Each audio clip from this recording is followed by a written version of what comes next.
Pending స్థానాల్లో అభ్యర్థులను ఖరారు చేయటంపై కాంగ్రెస్ సెంట్రల్ ఎలక్షన్ కమిటీ శనివారం ఢిల్లీలోని ఏఐసీసీ కార్యాలయంలో సమావేశం కానున్నది. తెలంగాణలోని మొత్తం 17 స్థానాల్లో 14 మంది అభ్యర్థులను ప్రకటించిన పార్టీ అగ్ర నాయకత్వం కరీంనగర్, ఖమ్మం, హైదరాబాద్ స్థానాలను పెండింగ్లో పెట్టింది. హైదరాబాద్లో మజ్లిస్తో స్నేహ సంబంధాలు ఉన్నందున ఫ్రెండ్లీ కాంటెస్ట్కు మాత్రమే పరిమితం కావచ్చన్న వార్తలు వినిపిస్తున్నాయి. కానీ ఖమ్మం, కరీంనగర్ అభ్యర్థులుగా ఎవరిని ఖరారు చేస్తారన్నది ఉత్కంఠగా మారింది. ఒకవైపు పార్టీ నేతల నుంచి ఒత్తిడి, మరోవైపు సామాజిక సమీకరణాలు పార్టీ నాయకత్వానికి సవాలుగా మారాయి. ఈ రెండు చోట్ల బలమైన పోటీ నెలకొనడంతో అభ్యర్థుల ఎంపిక సంక్లిష్టంగా మారింది. ఒకరోజు పర్యటన నిమిత్తం గురువారం ఢిల్లీ వెళ్లిన ముఖ్యమంత్రి రేవంత్ ఈ రెండు స్థానాల్లో అభ్యర్థుల గురించి పార్టీ నాయకులతో చర్చిస్తారని వార్తలు వచ్చినా కేవలం ప్రైవేటు టీవీ ఛానల్ ప్రోగ్రామ్ కు మాత్రమే పరిమితమయ్యారు. రాత్రికే తిరిగి హైదరాబాద్ చేరుకున్నారు. షెడ్యూల్ ప్రకారం శనివారం ఏఐసీసీ కార్యాలయంలో సెంట్రల్ ఎలక్షన్ కమిటీ మీటింగ్ ఉన్నందున మరోసారి ఢిల్లీ వెళ్లనున్నారు. ముఖ్యమంత్రితో పాటు డిప్యూటీ సీఎం భట్టి విక్రమార్క,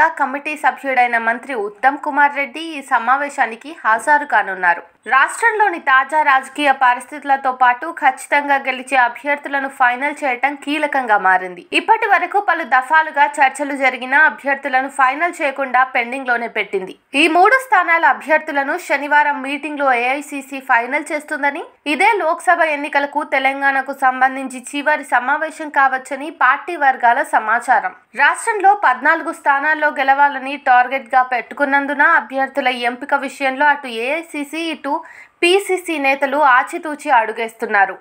ఆయా పార్లమెంటు సెగ్మెంట్లలోని అసెంబ్లీ లీడర్లు, ఎమ్మెల్యేలతో రివ్యూ మీటింగులు నిర్వహిస్తున్న సీఎం రేవంత్ రెడ్డి అనుకున్న టార్గెట్ను రీచ్ కావడంలో వివిధ స్థాయిల్లోని లీడర్లు, కేడార్ సమిష్టిగా కృషి చేయాలని కోరుతున్నారు. ఖమ్మం పార్లమెంటు సెగ్మెంట్లోని 7 అసెంబ్లీ నియోజకవర్గాల్లో మాత్రమే కాక మొత్తం జిల్లాలోని 10 స్థానాల్లోనూ కాంగ్రెస్ అభ్యర్థులే అసెంబ్లీ ఎన్నికల్లో గెలుపొందారు. కరీంనగర్ విషయంలో సైతం మొత్తం 7 అసెంబ్లీ సెగ్మెంట్లలో కేవలం 2 అంటే కరీంనగర్, హుజూరాబాద్ మినహా మిగిలిన 5ంటిని కాంగ్రెస్ గెలుచుకున్నది. కానీ అక్కడ సిట్టింగ్ ఎంపీగా బీజేపీకి చెందిన బండి సంజయ్ ఉండడంతో ఏ చిన్న అవకాశాన్ని కూడా జారవిడ్చుకోరాదన్న ఉద్దేశంతో గట్టి పోటీ ఇచ్చి గెలుపొందే అభ్యర్థి కోసం కాంగ్రెస్ ఆలోచిస్తోంది.